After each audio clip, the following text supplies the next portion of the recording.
Stave 4, the last of the spirits. The phantom slowly, gravely, silently approached.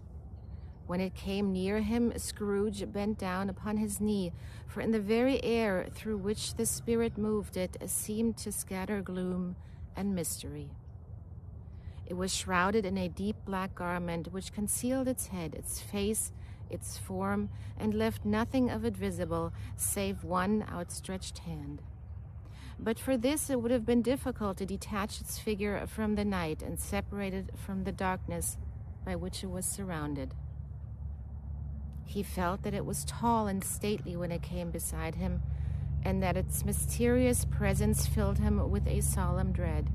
He knew no more, for the spirit neither spoke nor moved. "I am in the presence of the ghost of Christmas yet to come," said Scrooge. The spirit answered not, but pointed onward with its hand. "You are about to show me shadows of the things that have not happened, but will happen in the time before us," Scrooge pursued. "Is that so, spirit?" The upper portion of the garment was contracted for an instant in its folds, as if the spirit had inclined its head. That was the only answer he received. Although well used to ghostly company by this time, Scrooge feared the silent shape so much that his legs trembled beneath him, and he found that he could hardly stand when he prepared to follow it. The spirit paused a moment, as observing his condition and giving him time to recover. But Scrooge was all the worse for this. It thrilled him with a vague, uncertain horror to know that behind the dusky shroud there were ghostly eyes intently fixed upon him, while he, though he stretched his own to the utmost, could see nothing but a spectral hand and one great heap of black. "Ghost of the future," he exclaimed, "I fear you more than any specter I have seen, but as I know your purpose is to do me good, and as I hope to live to be another man from what I was, I am prepared to bear your company and do it with a thankful heart. Will you not speak to me?" It gave him no reply. The hand was pointed straight before them. "Lead on," said Scrooge. "Lead on. The night is waning fast, and it is precious time to me, I know. Lead on, spirit." The phantom moved away as it had come towards him. Scrooge followed in the shadow of its dress, which bore him up, he thought, and carried him along. They scarcely seemed to enter the city, for the city rather seemed to spring up about them and encompass them of its own act. But there they were, in the heart of it, on 'change amongst the merchants, who hurried up and down and chinked the money in their pockets and conversed in groups, and looked at their watches and trifled thoughtfully with their great gold seals, and so forth, as Scrooge had seen them often. The spirit stopped beside one little knot of businessmen, observing that the hand was pointed to them. Scrooge advanced to listen to their talk. "No," said a great fat man with a monstrous chin. "I don't know much about it either way. I only know he's dead." "When did he die?" inquired another. "Last night, I believe." "Why, what was the matter with him?" asked a third, taking a vast quantity of stuff out of a very large snuff box. "I thought he'd never die." "God knows," said the first with a yawn. "What has he done with his money?" asked a red-faced gentleman with a pendulous excrescence on the end of his nose that shook like the gills of a turkey-cock. I haven't heard," said the man with the large chin, yawning again. "Left it to his company, perhaps. He hasn't left it to me. That's all I know." This pleasantry was received with a general laugh. "It's likely to be a very cheap funeral," said the same speaker, "for upon my life I don't know of anybody to go to it. Suppose we make up a party and volunteer." I don't mind going if a lunch is provided, observed the gentleman with the excrescence on his nose, but I must be fed if I make one. Another laugh. Well, I am the most interested among you after all, said the first speaker, for I never wear black gloves and I never eat a lunch, but I'll offer to go if anybody else will. When I come to think of it, I am not sure at all that I wasn't his most particular friend, for we used to stop and speak whenever we met. Bye-bye. Speakers and listeners strolled away and mixed with other groups. Scrooge knew the men and looked towards the spirit for an explanation. The phantom glided on into a street. Its finger pointed to two persons meeting. Scrooge listened again, thinking that the explanation might lie here. He knew these men also perfectly. They were men of business, very wealthy, and of great importance.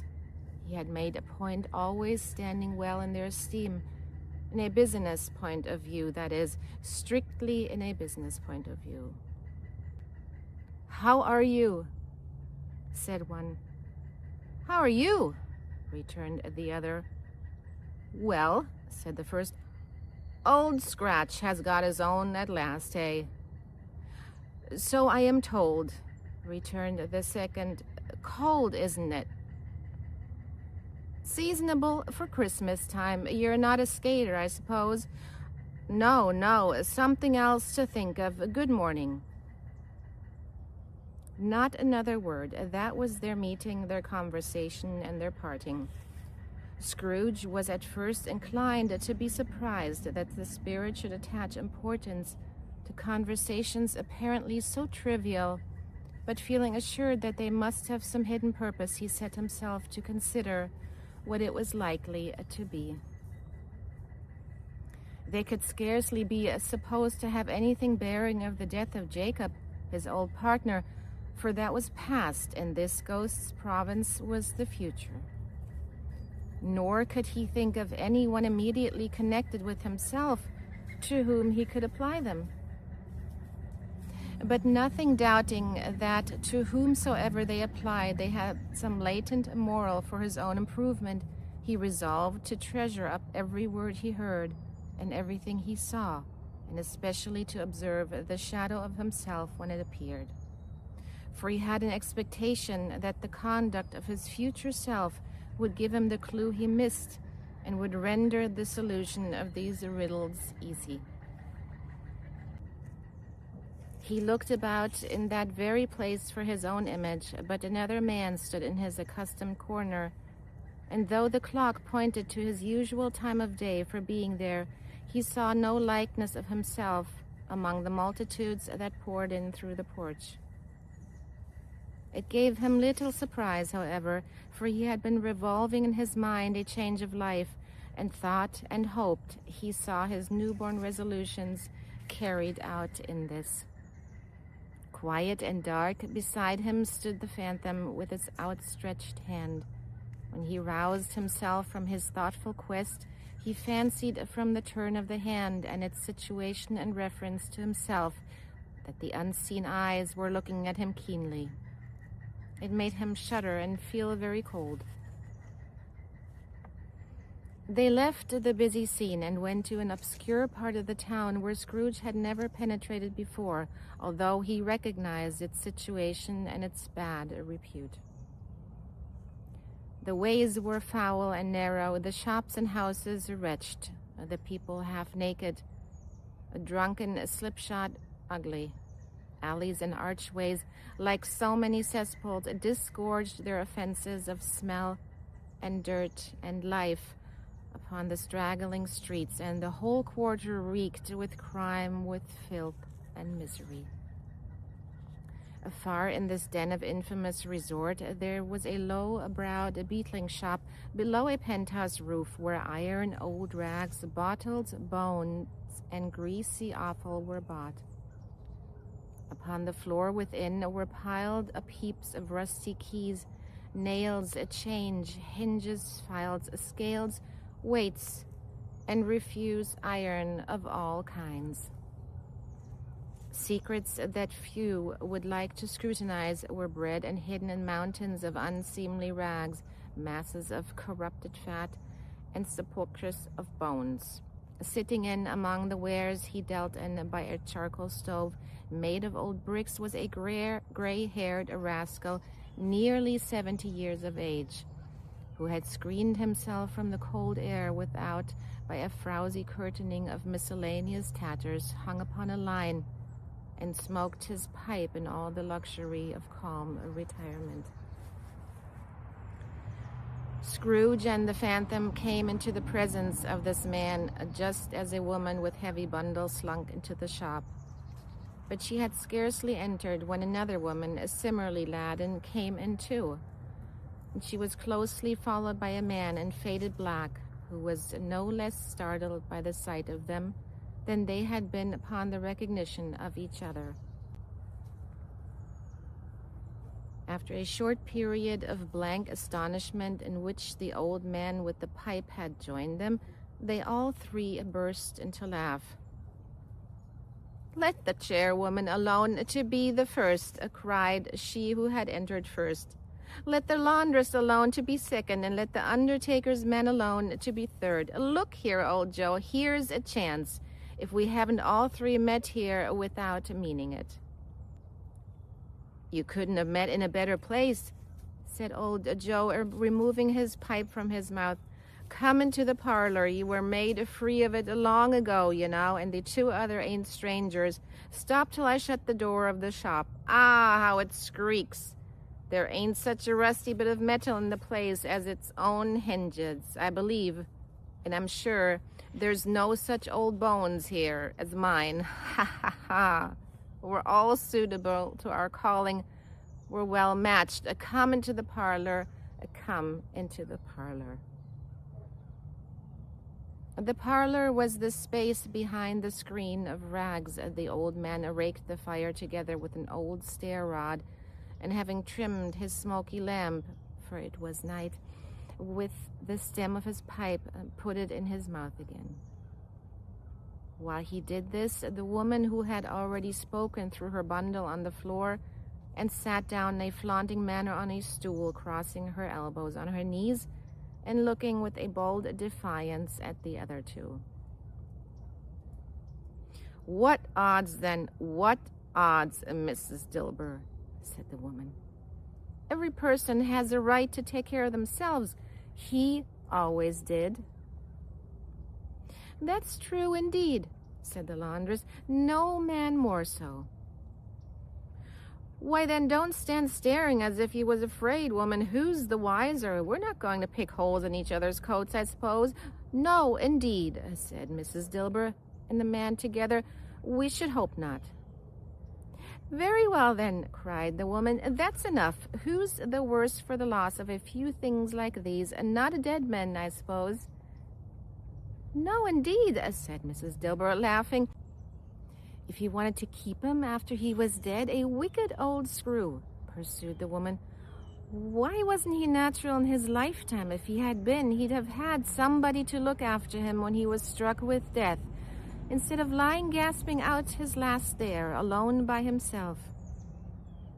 "It's the truest word that ever was spoke," said Mrs. Dilber. "It's a judgment on him."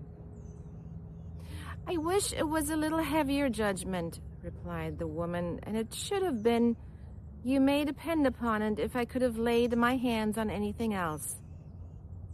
Open that bundle, old Joe, and let me know the value of it. Speak out plain. I'm not afraid to be the first, nor afraid for them to see it. We know pretty well that we were helping ourselves before we met here. I believe it's no sin. Open the bundle, Joe."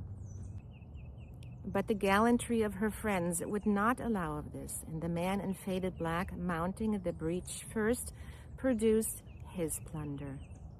It was not extensive. A seal or two, a pencil case, a pair of sleeve buttons, and a brooch of no great value were all. They were severely examined and appraised by old Joe, who chalked the sums he was disposed to give for each upon the wall and added them up into a total when he found there was nothing more to come. "That's your account," said Joe, "and I wouldn't give another 6 pence if I was to be boiled for not doing it. Who's next?" Mrs. Dilber was next. Sheets and towels, a little wearing apparel, 2 old-fashioned silver teaspoons, a pair of sugar tongs, and a few boots. Her account was stated on the wall in the same manner. "I always give too much to ladies. It's a weakness of mine, and that's the way I ruin myself," said old Joe. "That's your account. If you asked me for another penny and made it an open question, I repent of being so liberal, and knock off 1/2 crown." "And now undo my bundle, Joe," said the first woman. Joe went on his knees for the greater convenience of opening it, and having unfastened a great many knots, dragged out a large and heavy roll of some dark stuff. "What do you call this?" said Joe. "Bed curtains." "Ah," returned the woman, laughing and leaning forward on her crossed arms. "Bed curtains. You don't mean to say you took them down, rings and all, with him lying there?" said Joe. "Yes, I do," replied the woman. "Why not?" "You were born to make your fortune," said Joe, "and you'll certainly do it." "I certainly should hold my hand when I can get anything in it by reaching it out, for the sake of such a man as he was. I promise you, Joe," returned the woman coolly. "Don't drop that oil upon the blankets now." "His blankets?" asked Joe. "Who else's do you think?" replied the woman. "He isn't likely to take cold without him, I dare say. I hope he didn't die of anything catching, eh?" said old Joe, stopping in his work and looking up. "Don't you be afraid of that," returned the woman. "I ain't so fond of his company that I'd loiter about him for such things if he did. Ah, you may look through that shirt till your eyes ache, but you won't find a hole in it nor a threadbare place. It's the best he had, and a fine one, too. They'd have wasted it if it hadn't been for me." "What do you call wasting of it?" asked old Joe. "Putting it on him to be buried in, to be sure," replied the woman with a laugh. "Somebody was fool enough to do it, but I took it off again.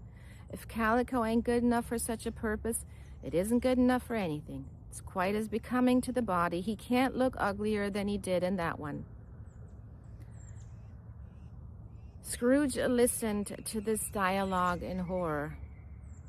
As they sat grouped about their spoil in the scanty light afforded by the old man's lamp, he viewed them with a detestation and disgust which could hardly have been greater, though they had been obscene demons marketing the corpse itself.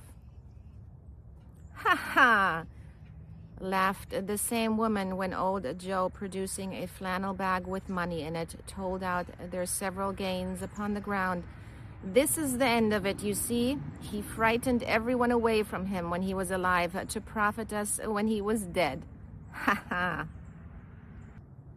"Spirit," said Scrooge, shuddering from head to foot. I see. The case of this unhappy man might be my own. My life tends that way. Now, merciful heaven, what is this?" He recoiled in terror, for the scene had changed, and now he almost touched a bed, a bare, uncurtained bed, on which, beneath a ragged sheet, there lay a something covered up, which, though it was dumb, announced itself in awful language. The room was very dark, too dark to be observed with any accuracy, though Scrooge glanced round it in obedience to a secret impulse, anxious to know what kind of room it was. A pale light rising in the outer air fell straight upon the bed, and on it, plundered and bereft, unwatched, unwept, uncared for, was the body of this man. Scrooge glanced towards the phantom. Its steady hand was pointed to the head. The cover was so carelessly adjusted that the slightest raising of it, the motion of a finger upon Scrooge's part, would have disclosed the face. He thought of it, felt how easy it would be to do, and longed to do it, but had no more power to withdraw the veil than to dismiss the spectre at his side. O cold, a cold, a rigid, a dreadful death, set up thine altar here, and dress it with such terrors as thou hast at thy command, for this is thy dominion. But of the loved, revered, and honored head thou canst not turn one hair to thy dread purposes, or make one feature odious. It is not that the hand is heavy and will fall down when released.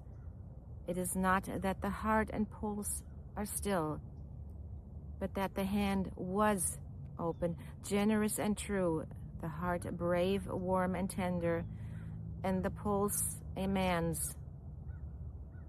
Strike, shadow, strike, and see his good deeds springing from the wound, to sow the world with life immortal. No voice pronounced these words in Scrooge's ears, and yet he heard them when he looked upon the bed. He thought if this man could be raised up now, what would be his foremost thoughts? Avarice, hard-dealing, gripping cares? They have brought him to a rich end, truly. He lay in the dark, empty house with not a man, a woman, or a child to say that he was kind to me in this or that, and for the memory of one kind word, I will be kind to him. A cat was tearing at the door, and there was a sound of gnawing rats beneath the hearthstone. What they wanted in the room of death, and why they were so restless and disturbed, Scrooge did not dare to think. "Spirit," he said, "this is a fearful place. In leaving it, I shall not leave its lesson. Trust me, let us go." Still the ghost pointed with an unmoved finger to the head. "I understand you," Scrooge returned, "and I would do it if I could, but I have not the power, Spirit, I have not the power." Again it seemed to look upon him. "If there is any person in the town who feels emotion caused by this man's death," said Scrooge, quite agonized, "show that person to me, dear Spirit, I beseech you." The phantom spread its dark robe before him for a moment like a wing, and withdrawing it revealed a room by daylight where a mother and her children were. She was expecting someone, and with anxious eagerness, for she walked up and down the room, started at every sound, looked out from the window, glanced at the clock, tried, but in vain, to work with her needle, and could hardly bear the voices of the children in their play. At length the long-expected knock was heard. She hurried to the door and met her husband, a man whose face was careworn and depressed, though he was young. There was a remarkable expression in it now, a kind of serious delight of which he felt ashamed and which he struggled to repress. He sat down to the dinner that had been hoarding for him by the fire, and when she asked him faintly what news, which was not until after a long silence, he appeared embarrassed how to answer. "Is it good?" she said, "or bad?" To help him. "Bad," he answered. "We are quite ruined?" "No, there is hope yet, Caroline." "If he relents," she said, amazed, "there is. Nothing is past hope if such a miracle has happened." "He is past relenting," said her husband. "He is dead." She was a mild and patient creature if her face spoke truth, but she was thankful in her soul to hear it, and she said so with clasped hands. She prayed forgiveness the next moment and was sorry, but the first was the emotion of her heart. "What the half-drunken woman who I told you of last night said to me when I tried to see him and obtain a week's delay, and what I thought was a mere excuse to avoid me, it turns out to have been quite true. He was not only very ill, but dying then. To whom will our debt be transferred?" "I don't know. But before that time we shall be ready with the money, and even though we were not, it would be a bad fortune indeed to find so merciless a creditor and his successor. We may sleep tonight with light hearts, Caroline. Yes, soften it as they would, their hearts were lighter. The children's faces, hushed and clustered around to hear what they so little understood, were brighter, and it was a happier house for this man's death. The only emotion that the ghost could show him caused by the event was one of pleasure. "Let me see some tenderness connected with a death," said Scrooge, "or that dark chamber spirit which we just left now will be forever present to me." The ghost conducted him through several streets familiar to his feet, and as they went along, Scrooge looked here and there to find himself, but nowhere was he to be seen. They entered poor Bob Cratchit's house, the dwelling he had visited before, and found the mother and the children seated around the fire. Quiet, very quiet. The noisy little Cratchits were as still as statues in one corner and sat looking up at Peter, who had a book before him. The mother and her daughters were engaged in sewing, but surely they were very quiet. And he took a child and set him in the midst of them. Where had Scrooge heard those words? He had not dreamed them. The boy must have read them out as he and the spirit crossed the threshold. Why did he not go on? The mother laid her work upon the table and put her hand up to her face. "The color hurts my eyes," she said. "The color, poor Tiny Tim." "They're better now again," said Cratchit's wife. "It makes them weak by candlelight, and I wouldn't show weak eyes to your father when he comes home for the world. It must be near his time." "Past it, rather," Peter answered, shutting up his book.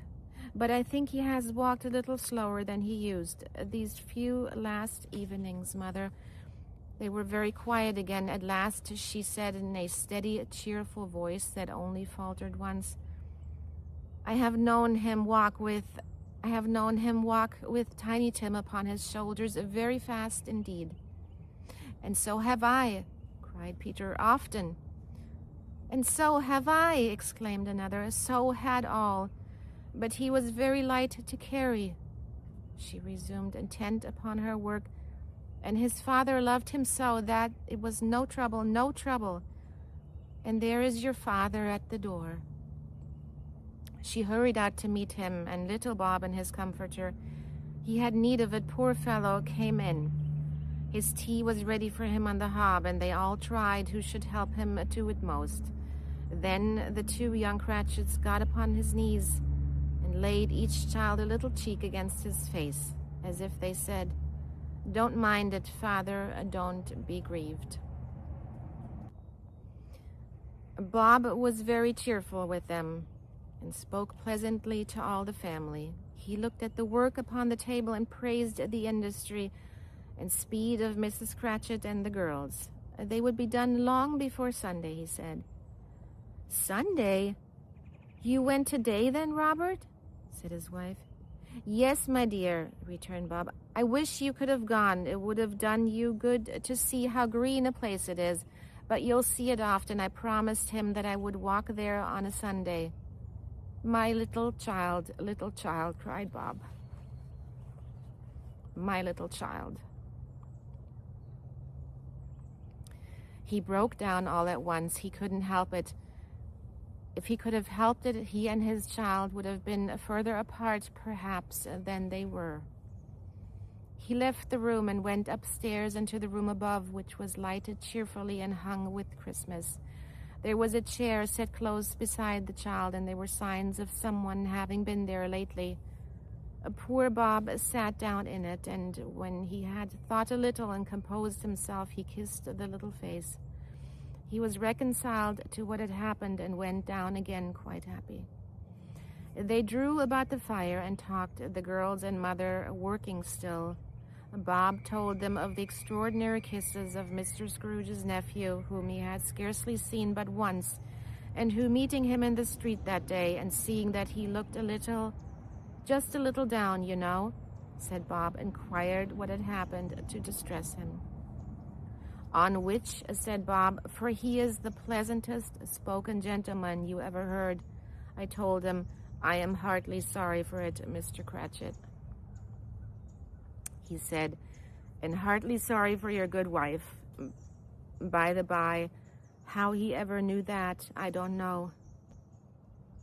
Knew what, my dear? Why, that you were a good wife, replied Bob. Everybody knows that, said Peter. Very well observed, my boy, cried Bob. I hope they do. Heartily sorry, he said, for your good wife. If I can be of service to you in any way, he said, giving me his card, that's where I live. Pray come to me. Now it wasn't, cried Bob, for the sake of anything he might be able to do for us, so much as for his kind way, that this was quite delightful. It really seemed as if he had known our Tiny Tim and felt with us. I'm sure he's a good soul, said Mrs. Cratchit. You would be sure of it, my dear, returned Bob, if you saw and spoke to him. It shouldn't be at all surprised, mark what I say, if he got Peter a better situation. Only hear that, Peter, said Mrs. Cratchit. And then, cried one of the girls, Peter will be keeping company with someone and setting up for himself. Get along with you, retorted Peter, grinning. It's just as likely not, said Bob. One of these days, though there's plenty of time for that, my dear. But however and whenever we part from one another, I'm sure we shall none of us forget poor Tiny Tim, shall we? Or this first parting that there was among us? Never, father, cried they all. And I know, said Bob, I know, my dears, that when we recollect how patient and how mild he was, although he was a little child, we shall not quarrel easily among ourselves and forget poor Tiny Tim in doing it. No, never, father, they all cried again. I am very happy, said little Bob. I am very happy. Mrs. Cratchit kissed him, his daughters kissed him, the two young Cratchits kissed him, and Peter and himself shook hands. A spirit of Tiny Tim, thy childish sense was from God. Spectre, said Scrooge, something informs me that our parting moment is at hand. I know it, but I know not how. But tell me what man that was whom we saw lying dead. The ghost of Christmas yet to come conveyed him as before, though at a different time, he thought. Indeed, there seemed no order in these latter visions, save that they were in the future, into the resorts of business men, but showed him not himself. Indeed, the spirit did not stay for anything, but went straight on as to the end just now desired, until besought by Scrooge to tarry for a moment. This court, said Scrooge, through which we hurry now, is where my place of occupation is, and has been for a length of time. I see the house, let me behold what I shall be in days to come.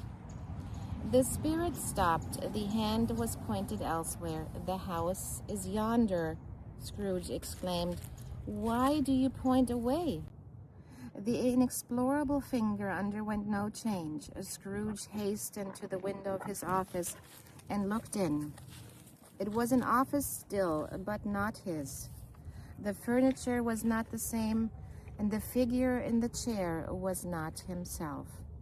The phantom pointed as before. He joined it once again in wondering why and whither he had gone, accompanied it until they reached an iron gate. He paused to look around before entering. A churchyard.